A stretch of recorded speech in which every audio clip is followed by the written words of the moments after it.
Hello everyone. तो idiom phrases का हमारा सेशन जो है, जो हमारे सेशंस हैं, जो हमारी सीरीज़ है, उसकी एक और वीडियो में लेकर आया हूँ। आई होप कि ईडियम्स एंड फ्रेजेस आपको अच्छी तरह से समझ में आ रहे होंगे। और अगर आप चाहते हैं कि आपको सारे ईडियम फ्रेजेस जो कि लीस्ट नोन ईडियम्स हैं वो आपको आ जाएं पेपर से पहले, तो हमारी वीडियो को ध्यान से देखते रहें, चैनल को सब्सक्राइब कर लें और शेयर भी करें। तो चलिए शुरू करते हैं आज का सेशन अपना। आज का सबसे पहला जो हमारा इडियम है that is to pour oil on troubled waters. So basically मैंने हर इडियम के नीचे उसका मीनिंग लिखा हुआ है ताकि आपको क्लियरली समझ में आ जाए। To pour oil on troubled waters का मतलब होता है to calm a tense, angry और डिफिकल्ट सिचुएशन। यानी कि मतलब कभी कभी ऐसी सिचुएशन हो जाती है, या तो सामने वाला आपसे गुस्सा है या सिचुएशन ऐसी बन गई जिसमें सब लोग गुस्सा हैं, टेंस हो गई है सिचुएशन, या फिर डिफ़िकल्ट हो गई है सिचुएशन।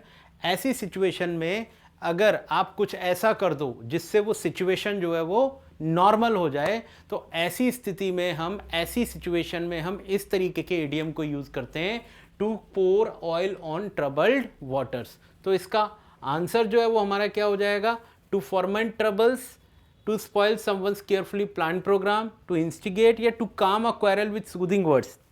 आंसर इसका रहेगा डी, यानी कि मतलब कुछ अच्छे शब्दों से, कुछ प्यार भरी बातों से हमने क्या किया, किसी लड़ाई को या किसी ऐसी सिचुएशन को जो लड़ाई में बदलने वाली थी उसको हमने शांत कर दिया। तो बेसिकली इसका मतलब ये होता है। चलिए नेक्स्ट देखते हैं, to pull strings. To pull strings, इसका मीनिंग आपको मैंने लिखा हुआ है। इसमें क्या होता है? To use one's influence, connections और personal contacts to get something done, often unfairly और बिहाइंड द सीन्स। बेसिकली का मतलब ये हो गया कि गलत तरीके से किसी का फायदा उठाना, यानी कि मतलब अपनी पावर का गलत तरीके से फायदा लेना। ठीक है, मान लो आपके चाचा या आपका कोई दोस्त अच्छी पोजीशन पे है और आपको कोई गलत काम करवाना है, तो आपने उसको क्या किया, उसका उस चीज़ के लिए फेवर ले लिया और वो आपका काम हो गया।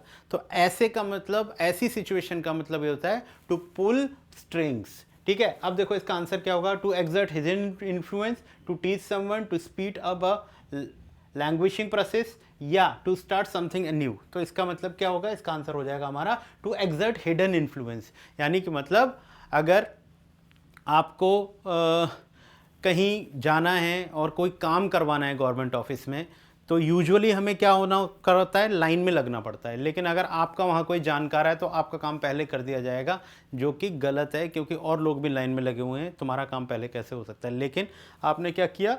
आपने अपना हिडन इन्फ्लुएंस शो किया और अपना काम करवा लिया।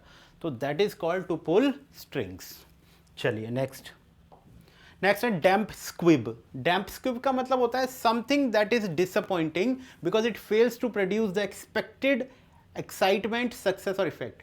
ये कह रहा है कि कोई भी ऐसी चीज जो डिसअपॉइंटिंग है, मतलब जो डिसअपॉइंट करती है, खुश नहीं करती किसी को, बिकॉज इट फेल्स, क्योंकि वो फेल हो गई, to produce the expected excitement, कि जैसा आपने उससे उम्मीद किया था कि इससे ये एक्साइटमेंट प्रोड्यूस होगा या ये सक्सेस मिलेगी या फिर ये इफेक्ट आएगा इसका, वो वैसा नहीं आया, तो उसको कहते हैं डैम्प स्क्विब। डैम्प स्क्विब यानी कि मतलब जैसा आपने सोचा वैसा रिजल्ट आपको नहीं प्राप्त हुआ। तो इसका आंसर क्या होना चाहिए आपका? लेसर नोन लिटरेरी वर्क नहीं, a well known work of art नहीं, a situation which is much less impressive than expected. यानी कि मतलब आपने मेहनत बहुत करी, एग्ज़ाम दिया, लेकिन आपने ये सोचा था कि इस बार मैं टॉप करूंगा, लेकिन आप टॉप 10 के भी बाहर चले गए। तो यानी कि आपका एक्सपेक्टेशन जो था उसके अकॉर्डिंग आपका रिजल्ट नहीं आया, तो that is called a damp squib. तो उसका आंसर क्या हो जाएगा हमारा? सी। चलिए next, to draw the long bow. To draw the long bow का मतलब ये हुआ कि इसका एक और इडियम आपको मैं आंसर में दूं तो इसका मतलब ये हुआ to beat around the bush. कह सकते हैं कि सीधे सीधे बात ना करना, घुमा फिरा कर बात करना, या किसी बात को लंबा खींचना। ठीक है, जितना आपको ज़रूरी है उतना ना करना, उससे ज़्यादा करना। तो इसका मतलब टेल एन अनबिलीवेबल और एग्जैजरेटेड स्टोरी। कोई ऐसी कहानी बताना, कोई ऐसी बात बताना जिस पे विश्वास ही नहीं किया जा सके, या उसको बहुत बढ़ा चढ़ा कर बोला जा रहा है, जितना वो है नहीं उससे कहीं ज़्यादा उसको बढ़ा चढ़ा कर बोला जा रहा है, तब उसका मतलब ये होता है to draw the long bow. To draw the long बो यानी कि मतलब जैसे आपका तीर कमान होता है और उसको खींचते चले जाओ, खींचते चले जाओ, अननेसेसरी। जबकि उतना ज़रूरी नहीं है। तो उस केस में आपको अगर ऐसी कोई बातें बता रहे हो, ऐसी कोई कहानी बता रहे हो जिस पे बिलीव ना किया जा सके या जिसे एग्जाजरेट करके बताया जा रहा है, तो उसको हम कहते हैं to draw a long bow. To understand, तो अंडरस्टेट का मतलब तो क्या होता है, किसी चीज़ को कम कहकर बताना, तो वो तो इसका अपोजिट हो गया। टू अंडर एस्टिमेट भी वही हो गया। इसका आंसर हो जाएगा टू एग्जाजरेट। एग्जाजरेट का मतलब होता है बहुत बड़ा चढ़ाकर बोलना। नेक्स्ट देखो, to pull the wool over someone eyes. ये तो वैसे भी आपको देखने में पता लग जा रहा होगा, किसी की आंखों में धूल झोंक देने को हम ये कहते हैं। किसी की आंखों में वूल को कर देना, तो सामने उसे दिखाई नहीं देगा ना जो चल रहा है। तो वही तरीका है कि टू डिसीव, मतलब किसी को धोखा देना, किसी को ट्रिक करना, या किसी की आंखों के थ्रू उसको बेवकूफ़ बनाना। यानी कि मतलब समझ में आ गया होगा। To make someone realize the truth नहीं, to make someone believe in a rumour नहीं, टू इम्प्रेस समवन इजीली नहीं, to trick someone to hide the truth, मतलब सच्चाई छुपाने के लिए किसी को ट्रिक कर देना या धोखा दे देना, इसका मतलब होता है to pull the wool over someone's eyes. Next देखिए, in a brown study. In a brown study एक ऐसा इडियम है जो एक तरीके से कहने का मतलब है, पेपर में भी कई बार पूछा जाता है, लेकिन बहुत सारे बच्चे जो हैं ये वाला इडियम उन्होंने पढ़ा नहीं होगा। इन अ ब्राउन स्टडी का सीधा सीधा मतलब होता है to be deep in thought, मतलब आप बहुत गहराई में सोच रहे हो कुछ। ऑफन एब्सेंट माइंडेड, ज़्यादातर कैसे एब्सेंट माइंडेड, मतलब आपको पता ही नहीं लग रहा आगे पीछे क्या चल रहा है, और एब्सेंट माइंडेड में सोच रहे हो चीज़ें।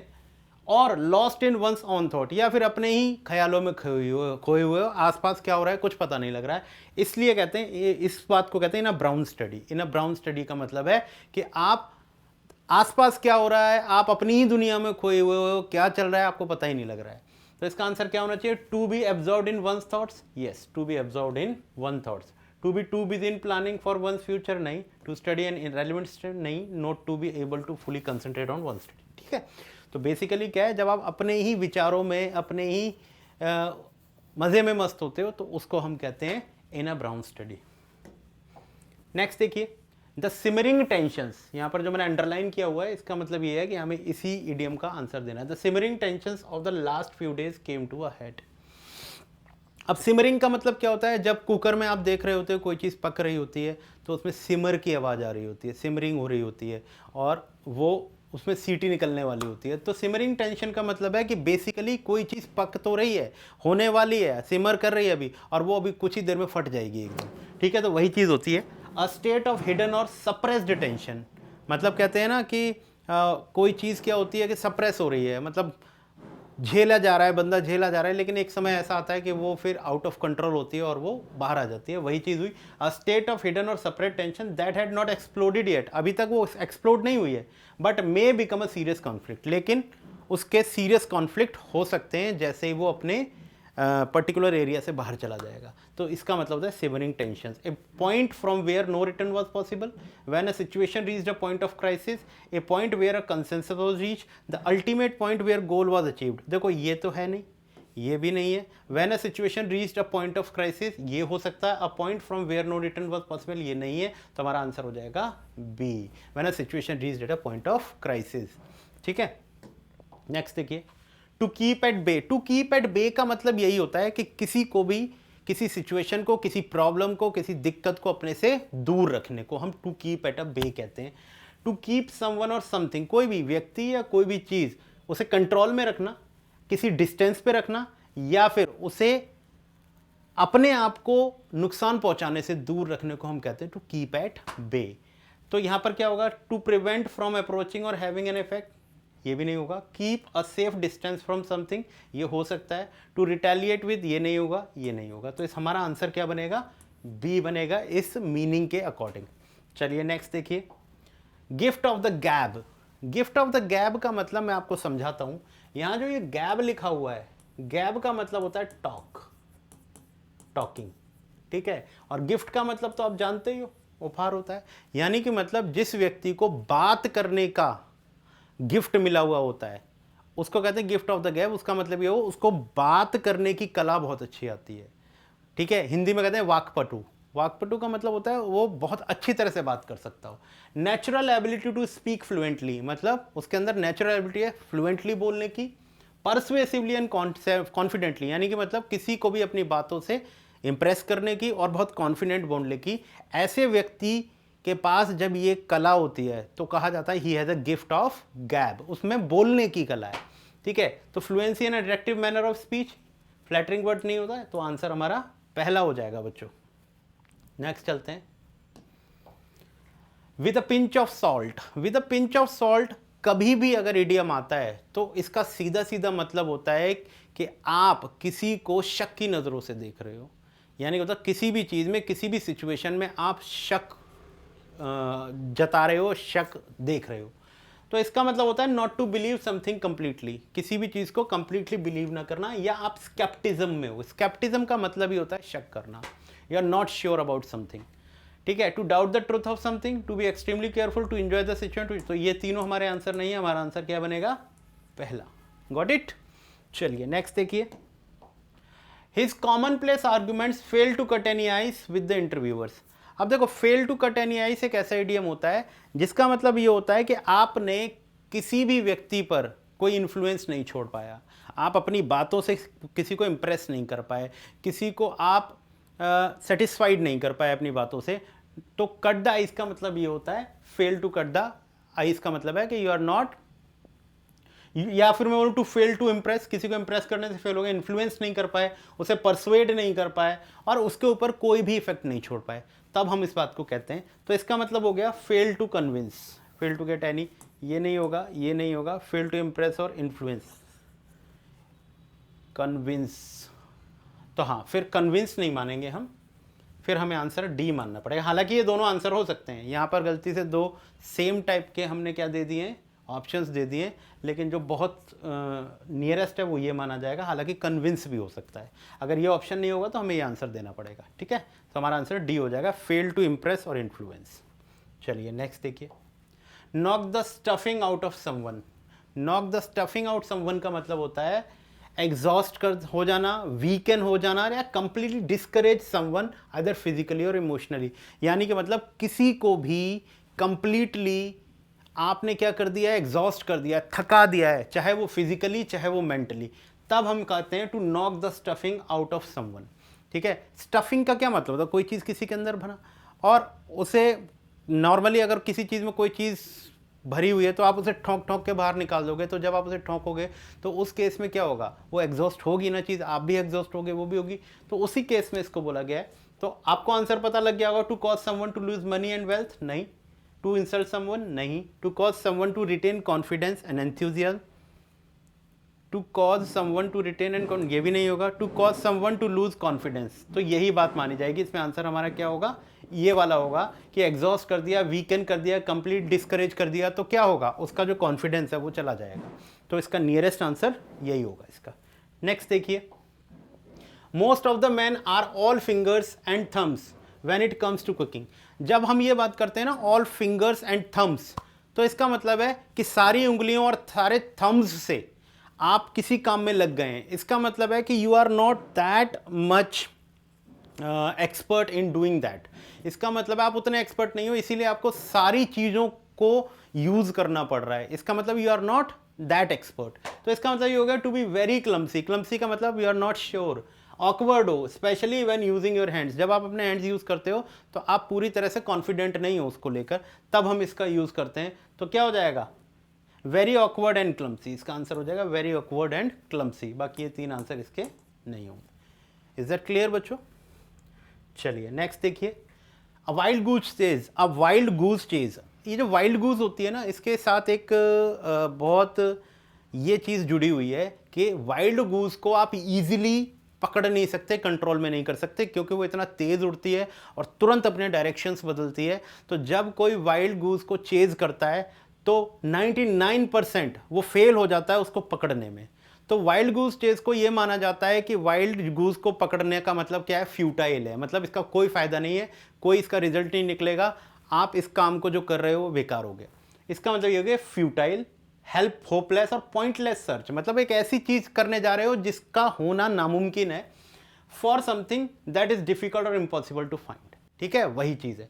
तो इसका मतलब है वाइल्ड गूस चेस का मतलब है कि आप कोई ऐसी चीज़ कर रहे हो जिसका कोई रिजल्ट तुम्हें मिलने वाला नहीं है। ए डिफिकल्ट हंटिंग एक्सपेरिमेंट नहीं, a futile pursuit, fruitless pursuit, a complicated professional endeavour, a business for tricksters. तो ये हमारा आंसर हो जाएगा ए फ्रूटलेस परस्यूट, यानी कि मतलब जिसका कोई आपको फल मिलने वाला नहीं। मेहनत तो होगी पर उसका फल कोई नहीं मिलेगा।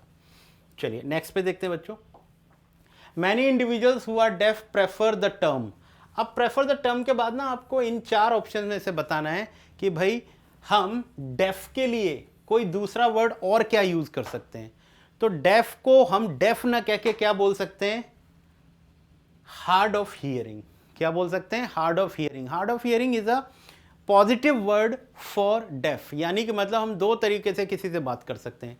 हम किसी गंजे को गंजा भी बोल सकते हैं, और गंजा अगर उसको बोलेंगे तो क्या होगा, उसको बुरा लगेगा। तो ऐसे वर्ड जो बुरे लगते हैं सुनने में, उनकी जगह पर हम कुछ ऐसे वर्ड बोल दें जो सुनने में अच्छे लगते हैं।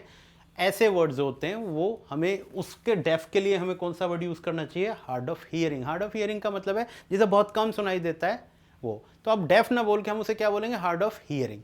ठीक है, तो इसका आंसर हमारा क्या हो जाएगा, हार्ड ऑफ हियरिंग। नेक्स्ट देखिए, in a nutshell. In a nutshell तो आपने नॉर्मली सुना होगा। इन अ नटशेल का मतलब होता है बहुत प्रिसाइसली बता देना किसी चीज़ को, बहुत शॉर्ट में बता देना किसी चीज़ को, उसको नटशेल कहते हैं। टू एक्सप्रेस समथिंग ब्रीफली, कंसाइसली और इन अ फ्यू वर्ड्स, कुछ शब्दों में। तो इसका आंसर हमारा क्या हो जाएगा, in a simple and brief manner. ठीक है बच्चों, चलिए next. An ace up one's sleeve. ठीक है, an ace up one's sleeve का मतलब होता है सीक्रेट एडवांटेज, हिडन स्ट्रेंथ और reserve plan that can be used when needed. यानी कि मतलब ये हुआ कि आपके पास पहले से ही कोई सीक्रेट प्लान रखा हुआ है, या फिर कोई हिडन स्ट्रेंथ है आपके पास, या फिर कोई रिजर्व प्लान है जो आपने कब यूज किया, जब आपको जरूरत पड़ी, तब उसका मतलब होता है ace up one's sleeve. Answer इसका क्या बनेगा, be in full preparation to face any eventuality. A secret plan, तो ऑब्वियसली ये वाला आंसर हो जाएगा, a secret plan that can be utilised at an appropriate time. समय आने पर ऐसा एक प्लान बनाया हुआ है जो आपने काम में ले लिया। नेक्स्ट देखो, any port in a storm. Any port in a storm का मतलब ये हुआ कि सिचुएशन आने पर, जैसे मान लो मैं पोर्ट के अकॉर्डिंग बताता हूं। पोर्ट क्या होता है, यहां पे शिप्स को हम खड़ा करते हैं। अब मान लीजिए समुद्र में तूफान आ गया, अब आपको अपनी शिप को कहीं रोकना है, क्योंकि समुद्र के बीच में रहोगे तो आप डूब जाओगे। अब आप कहते हो कि नहीं, मैं तो उसी पोर्ट पर जाके रुकूंगा। अगर आप उसी पोर्ट पर जाके रुकोगे और जो अवेलेबल पास में, जो सबसे पास में आपके, आप कहते हो नहीं ये तो मेरे मैं पसंद नहीं करता इस स्टॉर्म, तो फिर मर जाओ, फिर तो डूबना ही डूबना है। तो अब वहां पर तुम्हारे पास कोई चॉइस नहीं बची है। अब आप चाह रहे हो कि किसी तरीके से कोई भी एक पोर्ट मिल जाए जहां पर मैं जाकर खड़ा हो जाऊं। तो ऐसे केस का मतलब ये हुआ कि ऐसी सिचुएशन जहां पर आपकी अपनी चॉइस ना चले, बस जो भी चीज अवेलेबल है वो आपको मिल जाए, तो वही इसका मतलब होता है एनी अवेलेबल हेल्प और solution is acceptable even if it is not the ideal one. चाहे वो आपके लिए अच्छा नहीं है, आइडियल नहीं है, लेकिन आपको फिर भी वो मजबूरी में लेना पड़ेगा क्योंकि आपकी मजबूरी है। ठीक है, a solution acceptable under pressure, a choice forced upon one, the safest place in a crisis, to accept any help in a hostile situation. तो हमारा आंसर हो जाएगा डी। ठीक है, चलिए ये हमारा आज के सेशन का लास्ट इडियम है, ध्यान से सुने। देन फिर नेक्स्ट वीडियो में हम कुछ नए इडियम्स लेकर आएंगे। To hold no brief. अब ये बात समझ लो, ब्रीफ का मतलब बच्चे क्या होता है, लीगल डॉक्यूमेंट होता है। लीगल डॉक्यूमेंट क्या होता है, जब कोई एडवोकेट होता है या कोई वकील आपकी तरफ से लड़ रहा होता है तो वो एक ब्रीफ तैयार करता है जो आपके फेवर में वो बोलने के लिए जा रहा होता है। तो टू होल्ड नो ब्रीफ का मतलब है आपका फेवर नहीं होने वाला। अब इसका मतलब टू नॉट सपोर्ट, वो सपोर्ट नहीं है, डिफेंड नहीं है, और फेवर समवन और समथिंग, किसी को फेवर करने के लिए आपके पास कुछ नहीं है। टू होल्ड नो ब्रीफ यहाँ पर ये होगा। तो रिफ्यूज टू सपोर्ट और डिफेंड, तो इसका आंसर हो जाएगा टू रिफ्यूज टू सपोर्ट और डिफेंड। ठीक है, बाकी आपके आंसर नहीं होंगे। तो आई होप के आपको जो इडियम्स हैं वो अच्छी तरह से समझ में आ रहे होंगे, और इसी तरीके से आप ये वीडियोस देखते रहिए। And I make you sure कि भाई आपको क्या है कि सारे इडियम्स जो मैं बता रहा हूं आपको एग्जाम्स में ज़रूर मिलेंगे, लेकिन उसके लिए आपको हमारी सारी वीडियोस को लगातार देखना पड़ेगा। और ये हमारा वादा है आपसे कि जब तक आपका एग्जाम चलेगा हम इस तरीके की वीडियो आपको देते रहेंगे। बस आप उनको बस देखते रहिए। चलिए आज का सेशन यहीं ख़त्म करते हैं। Thank you so much for watching.